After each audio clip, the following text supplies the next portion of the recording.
Jesucristo, el Verbo viviente, es el único medio de salvación.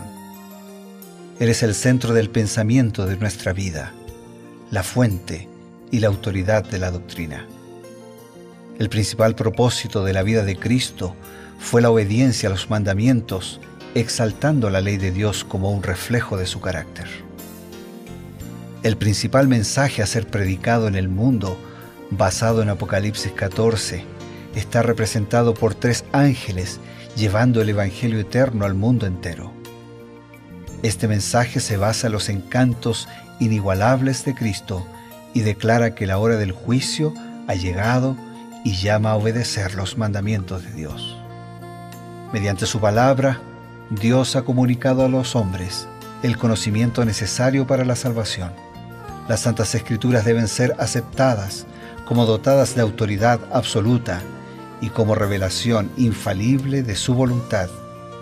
Y aunque el canon de las Escrituras inspiradas está cerrado, el Espíritu Santo continúa iluminando, amonestando y confortando al pueblo de Dios a través del testimonio de Jesús, el Espíritu de profecía. El camino a la vida se traza a través de un camino angosto que debe ser recorrido con confianza en las promesas que Dios dejó a hombres y mujeres fieles que dedicaron sus vidas hasta la muerte por el Evangelio eterno. Los fundadores de la Iglesia soñaron con el día en que la revelación sería una realidad en sus vidas. Miraron con los ojos de la fe aquel día glorioso cuando finalmente la promesa sería cumplida en la venida magistral de Jesucristo a esta tierra para recompensar a cada uno según sea su obra.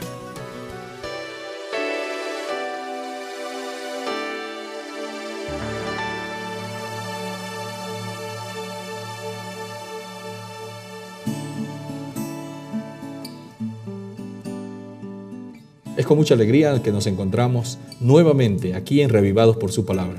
Queridos amigos, bienvenidos. Además tenemos el complemento de Creed en sus profetas. Le damos también una cordial bienvenida a nuestro amigo, y ya ustedes lo conocen, el pastor Bruno Razo. Es una alegría compartir. Gracias, Pastor Eber. Para mí también lo es compartir contigo y compartir con todos nuestros amigos, con todos nuestros hermanos, la continuidad, el complemento, el análisis de este capítulo 27 del libro de Levítico. Pastor, el capítulo 27 de Levítico dedica gran parte de él a las cosas consagradas a Dios, y hay varias regulaciones: cómo debían consagrar los animales, cómo debían consagrar sus cosechas, cómo debían consagrar sus propiedades, etcétera, etcétera. Y parece que esto se hizo una costumbre. El gran problema de las costumbres: se vuelven formales y pierden el verdadero sentido. ¿No? El pueblo judío fue bendecido grandemente económicamente, bueno, de diferentes maneras, pero también, y es reconocido que fue bendecido económicamente, ¿no? A lo largo de la historia.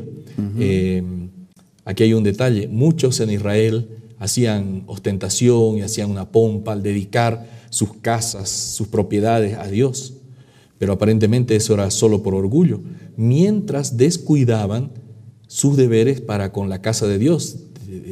Dios había dicho que había que dar una ofrenda para el sostenimiento del santuario. No era el diezmo era una obligación para sostener a quienes ejercían en el ministerio dentro del santuario, pero la ofrenda se daba para renovar los artículos dentro de ese santuario, ¿no?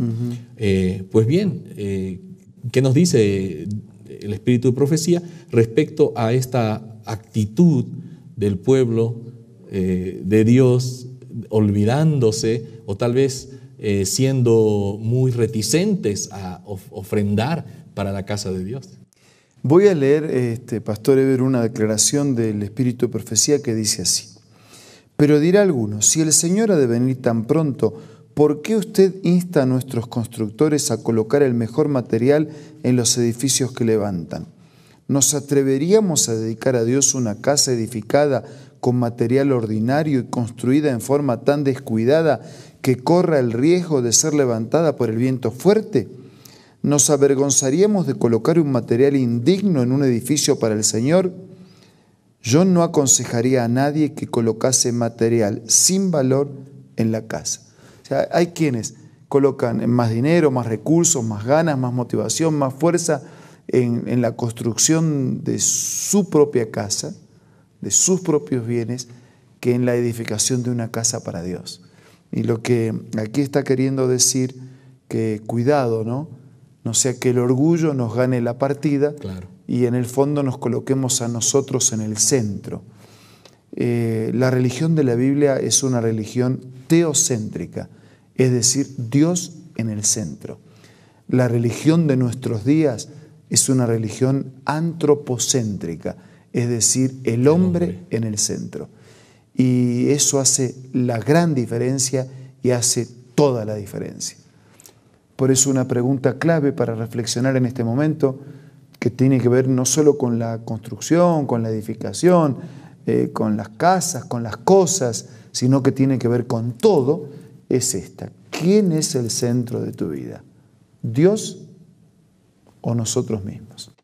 Ahora, pastor, interesante que aquí Elena White está tomando un ejemplo de alguien que cree tener un justificativo. Y ese justificativo, que aparentemente es espiritual, es: si el Señor ha de venir pronto, ¿para qué vamos a construir más edificios? ¿Para qué vamos a ponerle el mejor material en el edificio de la casa de Dios, si esto pronto se va a acabar? Solo que esa reflexión viene cuando construimos la casa de Dios y no viene cuando construyen cosas propias. Claro. O sea, el templo es un sermón vivo. Un templo predica. Y entonces no tiene que haber ostentación, no tiene que haber lujo, no tiene que haber derroche. Tiene que ser una estructura estable, sólida. De calidad. De calidad, tiene que ser bonito, tiene que ser atractivo, tiene que ser un lugar donde los que van adoren a Dios, donde Dios se sienta a gusto de encontrarse con sus hijos. Ojo, no alcanza con tener una construcción agradable si no le presentamos un cuerpo, un templo personal, agradable delante de Dios. Pero una cosa no invalida la otra. Presentamos nuestra vida como un templo a Dios y le presentamos a Dios el mejor templo para que desde ese lugar el nombre de Dios también sea honrado y la gente pueda conocer a Dios también por el edificio. Justamente eso que ha tocado me motiva para presentar esta otra pregunta que quería hacerle. Está haciendo un llamado para no solamente dedicar nuestros recursos para el bien del adelanto, digamos, de la causa de Dios en este mundo y construir buenos edificios para que los incrédulos digan: este es un edificio que representa a Dios, pero también nuestro cuerpo debe ser dedicado a Dios. Algunos se preguntan y dicen: bueno, pero ¿cómo puedo hacer para dedicar mi propia vida a Dios? A veces les parece que es muy difícil. ¿Habrá un consejo así muy práctico del espíritu de profecía para esto? Sí, voy a leer una declaración que dice así: nuestras vidas debieran estar consagradas al bien y a la felicidad de otros, como estuvo la de nuestro Salvador. Debiéramos olvidarnos del yo, buscando siempre oportunidades, aún en las cosas pequeñas, para mostrar gratitud por los favores que hemos recibido de otros y estando atentos para ver oportunidades de alegrar a otros, aligerar y aliviar sus tristezas y cargas mediante actos de tierna bondad y pequeños actos de amor.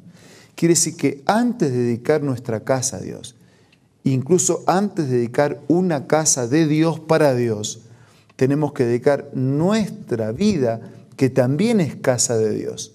O sea, Dios mora en un tabernáculo, en un templo construido para que lo adoremos, pero Dios también quiere morar, quiere vivir, quiere estar, quiere permanecer en este cuerpo que también es un templo de Dios, para que desde allí Dios pueda mostrar a otros su amor, sus promesas, su proyecto de vida, de fe, de esperanza y su mensaje de eternidad.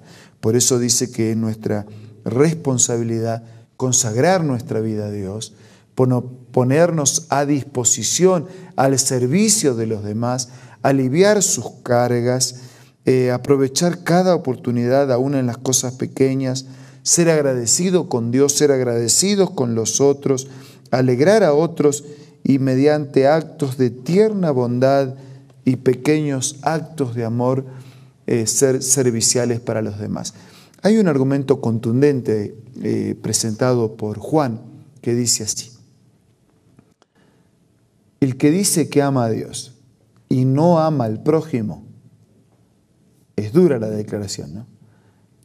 Dice, el tal es mentiroso y la verdad no está en él. O sea, ¿cómo yo puedo decir que amo a Dios, que no vi, y no estoy dispuesto a amar a mi prójimo, que Dios colocó en mi camino, para que yo sea un instrumento de Dios para ayudarlo, para aliviarlo, para acompañarlo? Entonces, el amor al prójimo es el resultado de amar a Dios. Y el amor a Dios se refleja amando a nuestro prójimo. Pastor, esta lista interesante que nos mencionó en esta cita del Espíritu y Profecía comienza de una manera interesante, ¿no? Cuando dice, debiéramos olvidarnos del yo. ¿Qué puede decirnos al respecto? Y que es así, el yo es la causa de todos los problemas. El egoísmo está a la cabeza en el listado de todos los pecados. Y cuando no vivimos nosotros y vive Cristo en nosotros, entonces somos las personas más felices, aquellas cuya vida tiene un significado, un sentido, para sí y para los demás. Cuando solo pienso en mí, la vida no tiene sentido, ni para mí ni para el otro. Cuando pienso en los demás, tiene sentido para ambos. Qué bueno. Con esa idea en mente, vamos a tener un importante mensaje para todos.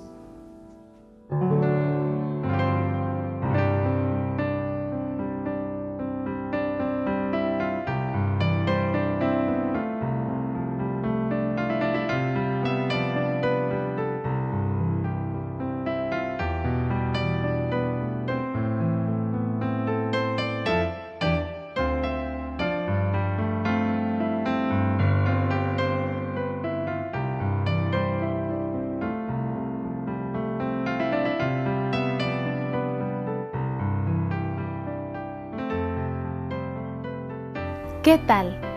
¿Estás enamorando? ¿Estás con pareja? Pues escucha la cita que tengo para el día de hoy.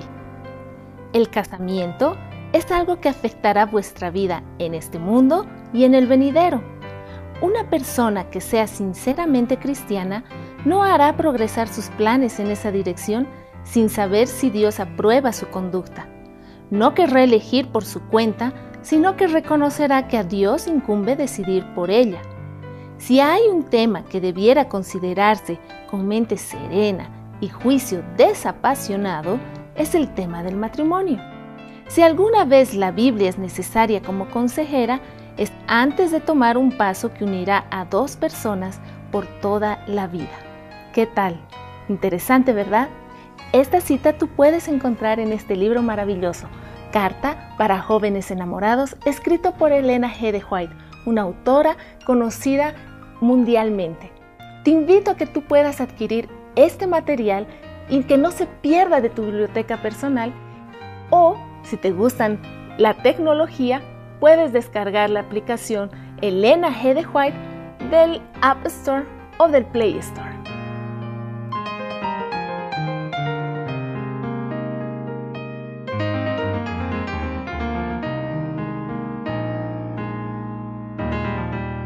Solo nos queda agradecer a Dios, ese Dios que cuida de todos, ese Dios que nos ayuda a dejar el egoísmo y a pensar en los demás. Vamos a orar. Querido Dios, gracias por Jesús, nuestro modelo y nuestro ejemplo supremo.